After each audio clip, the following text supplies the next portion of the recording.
Hey there, everybody. I'm joined once again by Andy Talaga. By the way, if you guys like this content, please like and subscribe this channel, Andy's channel. It just helps the YouTube algorithm keep this game alive. So just a plug for that.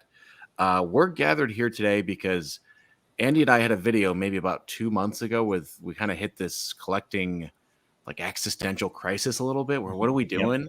And so we thought it'd be fun to put together a video of, well, what are you collecting right now? I mean, I am always collecting because for me, that's the fun part of this. That's the treasure hunt. That's like the garage sale find. That's like the scouring of eBay.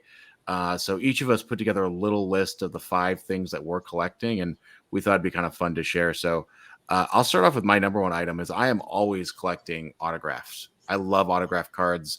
I think it's just such a unique like value add to take this card from a out of print game and then to get a signature, especially as a lot of these actors, whether it's Star Wars, Lord of the Rings, other IP, as they're starting to pass away, they're just harder to find. So I love autos. I've got a growing binder, so big fan. I think that's a really fun sub collecting thing. So that's my first item. Andy, what's Sure, your first definitely, item? especially with conventions opening back up and them coming back Absolutely. It on. feels a Looks like a little really fun thing to exciting. collect. Right. Yeah. I mean, I really want to get a James T. Kirk signed. That's like actually one of my grails, right? And I just feel like William Shatner. I hope he lives forever. But if I just read tomorrow William Shatner at like not age 99 dies, I'd be like, okay, yeah, I saw that. But that's one of my little grails. But what Sure. about you, Andy?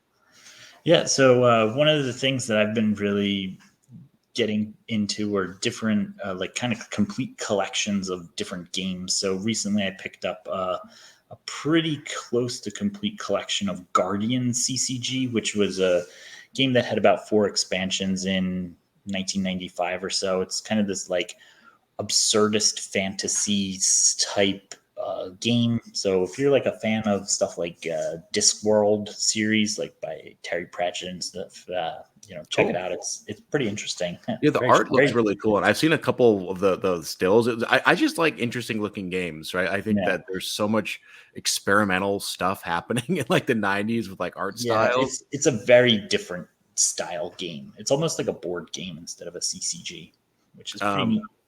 yeah. So next item on my list, this one's a little broad, but sealed product. I love sealed product. I love what it represents. I love the like chance inside, the opportunities like unfounded or unlike grabbed, right? It's just endless possibilities. It brings me back to like being a kid in a store and saving my allowance for a booster pack. Like I love sealed product. I have a lot of it and I enjoy opening it. Every time I open it, I recognize the value proposition is not there. But generally, Star Wars, Lord of the Rings, a little bit getting into Harry Potter stuff now. I think sealed product is just awesome. I think it's a really Yeah, great buy, and I'm always kind of looking for more sealed stuff. definitely I will agree. also say that I think it's the best way to park value, right? If you're thinking about, oh, my collections are collecting, sealed product is finite. It's a great thing to have. So Right. that's the next thing on There's my there's list. always going to be collections of loose cards and Right. singles that pop up out of garages, but it's It, sealed continues to dwindle. it's truly strange to have a pack like this was sealed in a factory 24 years ago, right? It's just a weird thing to find this Yeah, day and age that hasn't been ruined. So sure. always a fun find, and they're randomly like around. So that's my next item. What about you, Andy? Sure. So continuing my theme of getting like nearly complete full style sets of card games, I picked up a complete collection of the Fantasy Flight games, Star Wars Living Card Game, which I didn't try it when it first came out. There's some like weird deck building rules with it that are a little bit hard to wrap your head around. But overall, it looks pretty fun. It had all of the cards in like multiple play sets, and I'm interested to try it out. It's Star Wars. Yeah. It's got pretty neat art on it. It's not like stills from the movies that I'm used to. So, been organizing and going through that big box of stuff. Yeah, I mean, like it's fun to get a new game, and then yeah, I had this moment. I think I told you I bought a WoW TCG collection. I was like, I can't do this. It's too much. My brain can't take like whatever 30 new expansions. I can't. So I moved on from that. But next thing on my list, Lord of the Rings TCG foils. There is over 1,800 of them, and it is. I think I've said this before. It's like collecting grains of sand on a beach, right? It truly feels like endless, and you like get 6 more, and you're like, okay, I'm only like what 1,200 more to go. So at this point, I think I did the math, and I'm like 37% complete on a complete foil set, and Getting there, getting there. Keep plugging away. but the cards just look so great, and they're Yeah. it's just iconic, and I think they're also just things that that they're fun to own. I like showing off my little collection to whoever will look at it. So maybe I'll do a whole foil binder review someday. Sure. So that's next on my list. Is just always like the hunt for more foils. Right.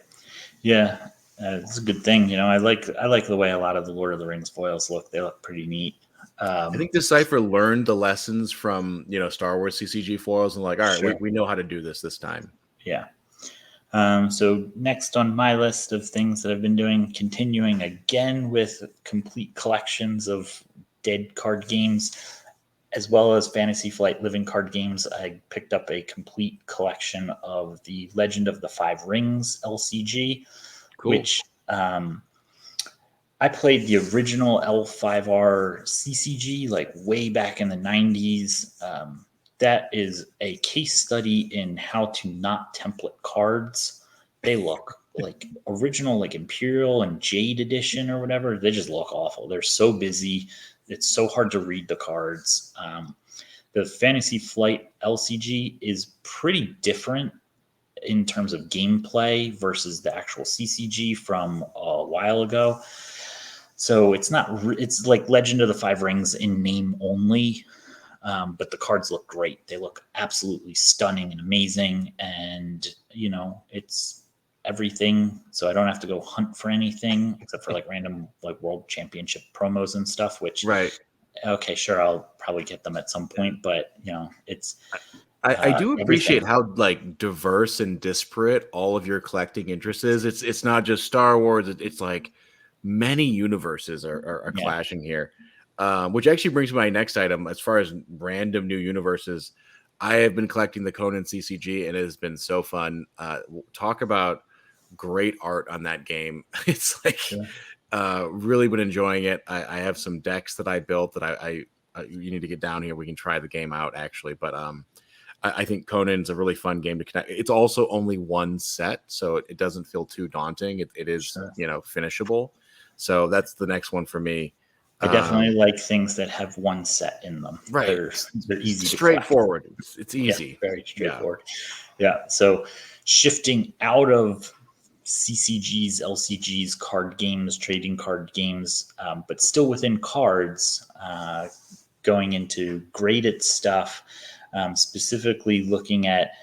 I haven't actually really started. I'm really just more in like information gathering mode at this point, but It's an important step. very important step. So you don't end up overpaying for things or trading things away and losing lots of value. But 1992 Marvel masterpieces. Talk about great looking cards like Conan with the art. I mean, this is Joe Jusko at his best with, Marvel iconic characters, iconic looking cards. This was the first Marvel masterpieces. And when this set came out, it was very much a premium product. Now, not so much compared to what comes out in non-sport world, but they look great. And getting 10s and 9.5s and stuff on those for grades is kind of hard because of the way that the card stock is and stuff. So I've been really targeting that and looking into moving into that. That actually is a really good segue into my final item here, which is graded cards. There's something appealing to my brain about knowing that this card is a 10 or a 9, and I own it, and it's one of the nicest looking cards that can exist to this version. I just sent my first order into PSA. Who knows when it'll be back, but I'm getting a little into the graded collecting. I don't think I'm going to go full, overboard, but it's kind of nice. A few iconic cards to know that like this is the 10. This is a perfect card. Sure. And I understand the appeal of that, and sort of it puts my brain at ease knowing like this is one of the best ones, right? So, but that's my list. And you have, I guess you have one more, right, I Andy? got my last one. We'll Last wrap one. this one up real fast. But collecting is the intersection of hard to find things and or things that drive nostalgia. So this one's purely nostalgia driven. It's very cheap. Sure. They're like $15 on eBay for a whole set. And it's nothing really special, but the I think 1988, 1989 Topps Teenage Mutant Ninja Turtles Love trading it. cards. I love it. Blast from the past from when I was like 5 years old. They've got the stickers, just like the old trading card things used to have. And it's basically just like shot for shot recap of like random Teenage Mutant Ninja Turtle episodes. It's just So I'm fun to gonna collect and put them send in me a some of binder. those stills. I'm gonna make the thumbnail just a bunch of Teenage Mutant Ninja Turtle cards. Just to, Sounds good. But that's it for me. yeah. Thanks for sharing, Andy. And I'm glad to kind of have this follow up conversation.